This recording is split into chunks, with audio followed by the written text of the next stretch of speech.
अस्सलाम वालेकुम नाज़रीन, उम्मीद है तो आप सब लोग खैरियत से होंगे। आज के इस छोटे से व्लॉग में कोशिश करूँगा कि इस वक्त जो सरज़मीन बेआइन है, जो इस वक्त हमारे नाम नहाद का एक आज़ाद रियासत है, जो इस वक्त हमारे निगरान सेटअप का एक सिविल मिलिट्री अंदाज में सिस्टम चल रहा है, इस पर क्या कुछ जना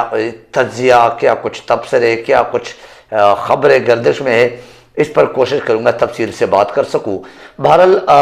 अगर मैं शुरुआत करता हूँ तो मैं शुरुआत करूंगा नवाज शरीफ के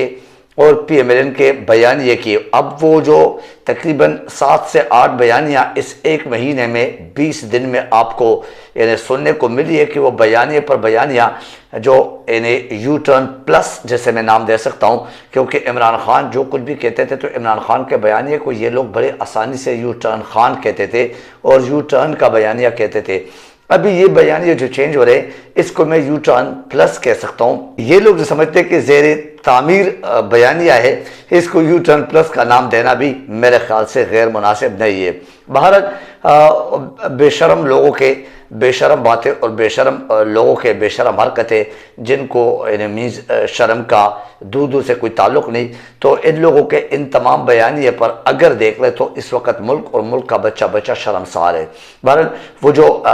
जनरल बाजवा, फिर कुछ जजेज़ और फिर जनरल फैज़ हमीद साहब, उनके साथ हिसाब किताब करना था और उनको जना कचहरे में लाना था और उनको वाकई कड़ी सज़ा देनी थी। वो बयानिया, वो जुमले ज़ुबैर साहब के, फिर सुआन मुख्तलिफ जितने भी लोग हैं, मरियम नवाज़ के, वो अभी किधर है। आज लंदन में उनकी जो बैठक हुई है उस बैठक में बाखबर ज़राए से ये ख़बरें गर्दिश में है कि वहाँ पे ये कहा गया कि अब वो जो हमने इस्टेब्लिशमेंट के ख़िलाफ़, या जिसे आप कह सकते हैं कि अपने यानी जज्बाती या अपने जो एक इनकलाबी अंदाज में नवाज शरीफ को लाना था और नवाज शरीफ के लाने के साथ ये बयानिया जारी करना था अवाम को बेवकूफ़ बनाने के लिए और आने वाले इलेक्शन को यानी अपने तरफ अट्रैक्ट करने के लिए। तो वो बयानिया अभी ठोस हो गया और उस बयानिया से अभी नवाज शरीफ साहब आसमान की तरफ देखकर कहते हैं कि मैंने अल्लाह पे छोड़ दिया जो कुछ मेरे साथ हुआ है। बहरहाल हंसने की बात तो है, लेकिन वही बात है कि जिनको इस मुल्क से एक 50 रुपये के स्टाम्प पेपर पे छोड़ा जा सकता है, वही बाजवा, उसी बाजवा के जो बाकियात है वो उनको वापस भी बाहिफाजत और बाइज़्ज़त अंदाज में ला सकते हैं, क्योंकि यहाँ पे 25 करोड़ अवाम नहीं, 25 करोड़ कीड़े मकोड़े, 25 करोड़ गाय भैंस और भेड़ बकरियाँ रह रहे, उनके न कोई इंसानी बुनियादी हुकूक है, न उनके कोई एहसासात है, न उनकी कोई यानी वो फीलिंग्स है, न उनके कोई समझे कि अपने एक लीडर मुंतखब करने का कोई हक़ है। इन तमाम चीज़ों का हक़ अगर है तो इस वक्त मुक़्तदर लोगों की, वो जब चाहे जैसे चाहे, भले वो अदालतों में बैठे हुए या वो ब्यूरोक्रेसी में बैठे हुए या वो इस्टेब्लिशमेंट में बैठे हुए, लेकिन सिर्फ उनको इस मुल्क चलाने का एक हक़ हासिल है। बाकी तमाम अवाम जो है ना, पब्लिक जो है ना, वो किसी किस्म का कोई हक़ नहीं रखते। एनीवे, अभी नवाज शरीफ के जलसे में जो आप देख रहे हैं, उनको जलसों के लिए जो इन्हें उनको लाने से पहले जो 8-10 जलसे वो असाइन किए गए यहाँ के PMLN के जो सीनियर क़यादत है, राना सनाउल्लाह जैसे, और इसके बाद जो आप ख्वाजा आसिफ जैसे और सुआन बहुत सारे, और इन तमाम को जो ये एक टास्क असाइन किया गया है। तो होंडा 125 उस मोटरसाइकिल की ऐलानात किए जा रहे और कहा जा रहा है कि एक ऐसा ऐप हमने बना दिया है कि हमें अंदाज़ा हो जाता है और हमें पता चलेगा कि कौन हमारे जलसों में शिरकत करे, कौन नहीं करे। मतलब ये कि MQM का वो जो एक अल्ताफ़ हुसैन का अंदाज़ था वो अभी अपनाया गया, जिसको मैं बहुत अरसे से आप लोग को बता रहा हूँ कि ये अल्ताफ़ 2 का किरदार अदा करे नवाज शरीफ इस वक्त पाकिस्तान के अवाम या पाकिस्तान के जो आइन कानून है उसके साथ जो खिलवाड़ खेला जा रहा है। एनीवे, शहबाज शरीफ का तो पत्ता ही काट दिया गया। शहबाज शरीफ का मेरे ख्याल से अपनी ज़िंदगी में ये 16 महीने के 18 महीने के जो बेशर्मी का एक दौर था, या जैसे आप कह सकते हैं कि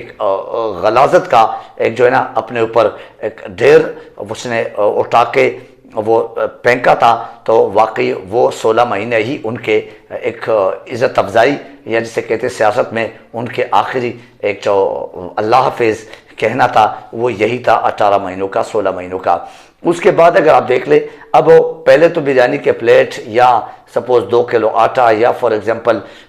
जो भी आप और 2000-4000 का लिफाफे वगैरह जो तकसीम होते थे, लेकिन अब इस वक्त 2125 जिसको चाहिए और वो भी कुरानंदाजी में और वो भी एक ऐप के ज़रिए पता चलेगा, तो उन लोगों को ही नवाजेंगे और उन लोगों को ही मीन्स के हम वो चीज़ देंगे और दिलाएंगे। तो लिहाजा ये इस मुल्क के सियासत, आने वाले इलेक्शन के लिए कैंपेन या आने वाले इलेक्शन के लिए माहौल, बल अगर नवाज शरीफ के हवाले से आप देख लें तो उनको ये बार बार बताया गया, शहबाज शरीफ यहाँ से जाने के बाद कह चुके कि आपका आना यहाँ पे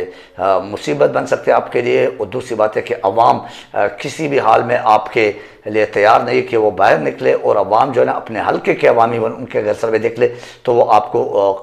कबूल नहीं करते, न वो आपसे खुश है, न वो आपके आने पे खुश है। तो अब ये जो लालच वगैरह दे रहे, और जिसे कहते थे कि आने से पहले लोगों को टेस्ट किया जाता है कि कितने लोग मुख्तलिफ लालच देकर उस अंदाज में बाहर निकलते हैं, फिर जाके कहीं कोई एक ऊँट जो है एक करवट बैठेगी और वो एक फैसला हो जाएगा कि नवाज शरीफ ने आने कि नहीं आने। बहरहाल इसके बाद अगर मैं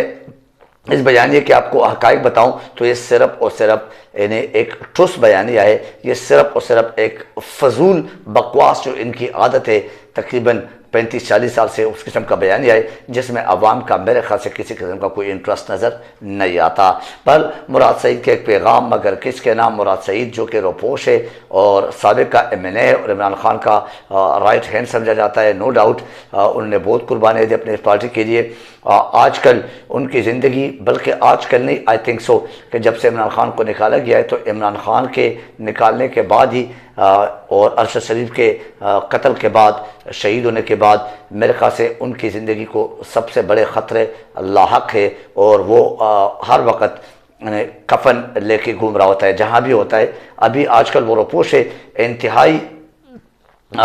एक्टिव और एनर्जेटिक शख्सियत तय है, और आई थिंक सो अगर अल्लाह ने ज़िंदगी दी तो रहेंगे, क्योंकि वो जब भी चाहते थे तो वो अवाम हकीकत में उनसे मोहब्बत करते थे और पाकिस्तान के खातिर अवाम को बाहर निकालते थे, और पाकिस्तान के अवाम के साथ इतना प्यार और खुलूस कि इमरान खान के लिए हर वक्त हिफाजत के लिए और उनकी सिक्योरिटी की खातिर वो हर वक्त खुद आगे आगे पेश होते थे। उन्होंने एक जिसे आप कह सकते तहरीर लिखी है अपनी गुमनामी में, अपने रोपोशी में, कि मुल्क के ताकतवर हल्कों के नाम समझी जाती है कि इमरान खान अटक से अडियाला जेल सिर्फ इस वजह से मुंतकिल हो गए थे कि कानून की पासदारी या कानून की पासदारी कायम हो जाए और कानून की पासदारी के मुताबिक एक मामला आगे बढ़े। लेकिन अगर इमरान खान पर अडियाला में इस तरह से जुल्म व तशद्दुद होता रहे और ये अगर सिलसिला जारी रहे तो फिर हालात कंट्रोल से बाहर हो जाएंगे, और हम वही लोग हैं, हम वही चेहरे जिन्होंने इमरान खान को, आप लोगों को, इमरान खान तक पहुँच और रसाई आप लोग की ज़मान पार्क और बनीगाला तक नहीं देने दी थी, तो आज भी हम वही लोग हैं। फिर हम आ सकते हैं और बाहर निकल सकते हैं, हम लोगों को बाहर निकाल सकते हैं, हम अपने आप को, अपनी ज़िंदगी को दाव पर लगा सकते हैं, और जो ना वो हम अपनी ज़िंदगी कुर्बान कर सकते हैं इमरान खान की खातिर, या इमरान खान जैसे लीडर की खातिर हमारी ज़िंदगियाँ कुर्बान हो जाएं तो हमें इस चीज़ का कोई परवाह नहीं। बहरहाल इसके अलावा इमरान खान के वकील नईम पंजोता के मुताबिक इमरान खान जो है उनको एक तंग व तारीख सेल में जो है वो रखा गया है, जिसमें ना हवा और न रोशनी आ सकती है, और ना ही वहाँ पे कोई इमरान खान के चहलकदमी या चलने फिरने का कोई गुंजाइश मौजूद है। तो अब इमरान खान को इस तरह से तोड़ने की जो कोशिश है वो की जा रही है, लेकिन इमरान खान को वाकई तोड़ने में ये नाकाम दिखाई दे रहे। इमरान खान को इस तरह टॉर्चर किया जा रहा है और उनके खाने का भी कोई ख़ास इंतज़ाम नहीं, और हमें कोई इल्म नहीं कि उसको खाने में क्या दिया जा रहा है। तो इमरान खान को इस तरह तोड़ने की कोशिश की जा रही है कि वो तंग आकर समझौता करे, यानी वो किसी बात पर इनके उस पर हाँ करे और वो अपने सियासत में बैकफुट पे जाएं ताकि अवाम इनसे मुतनफ़िर हो जाए। ये वकील पंजोता की इमरान खान के हवाले से, इमरान खान की ज़िंदगी के हवाले से ख़तरात के मुतरादिफ और ख़तरात जैसे माहौल का जो है ना वो कि इमरान खान की जान को या उनकी ज़िंदगी को ख़दशा और ख़तरा है, और ये ख़दशा ज़ाहिर किया जाता है उनके वकील के अडियाला जेल से मुलाकात के बाद। ये एक बयान जो है ना वो वकील पंजोता साहब ने ये एक अदालतों के नाम या अदालतों की तवज्जो मबजूल कराने के लिए किया है कि आला अदलिया को इस तरफ तवज्जो देनी चाहिए कि इमरान खान की जान को ख़तरा है, और इमरान खान को ये अडियाला जेल में जिस तरह ट्रीट किया जाए, ये एटलीस्ट एक साबिक़ा वज़ीर आज़म के हवाले से जेल में जो एक इक़दामात है ये मुनासिब नहीं है, और इमरान खान को जैसे भी हो एक्स वज़ीर आज़म के तरह वो ट्रीट किया जाए, उनको रिलीफ दिया जाए। रियली ये बात भी मीज़ अजीब व गरीब है कि अगर हम अपने मुल्क के अंदर दहशतगर्दी के जो मामलात है, जैसे ही इलेक्शन का कोई डेट या इलेक्शन की कोई बात या इलेक्शन का कोई माहौल बनता है या इलेक्शन का कोई डिमांड आता है, तो ये हम तकरीबन 2 साल से देख रहे हैं। ख्वाह पंजाब असम्बली का इलेक्शन था या KPK का था, या अभी इस वक्त जो निगरान हुकूमत है यानी फेडरल हुकूमत, उसका इलेक्शन, तो इसके नाम सुनते ही दहशतगर्द एक्टिव हो जाते हैं, और दहशतगर्द आके यानी 12 रबीउल अव्वल जैसे दिन पर भी मुक़द्दस मुकामात पे तकरीबन 60 से 70 लोग शहीद हो जाते हैं, और दर्जनों लोग जो है ना बल्कि सैकड़ों लोग जो है वो ज़ख्मी होते हैं, और हमारा मुल्क लहू-लुहान हो जाता है। तो ये समझ से बाहर है कि ये दहशतगर्द आते कहाँ से, इनको कौन सहूलत दे रहे, फिर इनको ये असलहा या जो भी चीज़ें वो कैसे मिल रहे, कितने लोग थे, कहाँ से आए, उस जगह पर हमारे इदारों के या ISI के या मुख्तलिफ और जितने भी चेक पोस्ट है या पुलिस है उन इलाकों के, उनसे ये लोग कैसे यहाँ तक पहुँचे। वैसे तो ट्रैफिक पुलिस से बंदा जो है ना बगैर हेलमेट के नहीं गुजर सकते पाकिस्तान में। वैसे तो माशाल्लाह यहाँ पे कैंट में आप किसी चेक पोस्ट से बगैर NIC दिखाएं या बगैर आपके बैग चेक किए या आपको चेक किए बगैर आप अंदर नहीं जा सकते। तो ये दहशतगर्द कैसे इन मुकामात तक पहुँच जाते हैं, और वो भी इतने अहम दिन पर। ये भी एक बहुत बड़ा सवाल निशान है कि इलेक्शन के नाम सुनते ही या इलेक्शन के मामलात सामने आते ही क्यों इस तरह के जो ना ये हरकत या इस तरह के महरक़ात या इस तरह के जो वाक़यात है ये हो जाते हैं। और ये वाकई बड़े पाकिस्तान के अवाम के एक तशवीशनाक बात है कि ये कैसे बग़ैर किसी इंक्वायरी के इन लोगों को, जिन लोगों ने इसमें किसी न किसी सेंस में लापरवाही या कोई मदद की है डायरेक्टली और इनडायरेक्टली इनकी रसाई में या इनकी इस इकदाम को कामयाब करने में, तो इन दहशतगर्दों को, और ये किस किस्म के दहशतगर्द और इन दहशतगर्दों के सहूलतकार है, उनको क्यों नहीं पकड़ा जाते, उनको क्यों सज़ा नहीं दी जाती, वो क्यों मंजर आम पे नहीं आते। तो ये है हमारे माशाल्लाह बेआईन सरजमीन, जिस पर हम माशाल्लाह आइन और कानून और मुख्तलिफ़ किस्म के जो हमारे कानूनी जो हरबे है उसके नाम पर हम ये रियासत चला रहे हैं। आज के इस व्लॉग से मुझे इजाज़त दीजिए। अपना ख्याल रखें, अपने चैनल का ख्याल रखें। Thank you very much. अल्लाह हाफ़िज़ नासिर।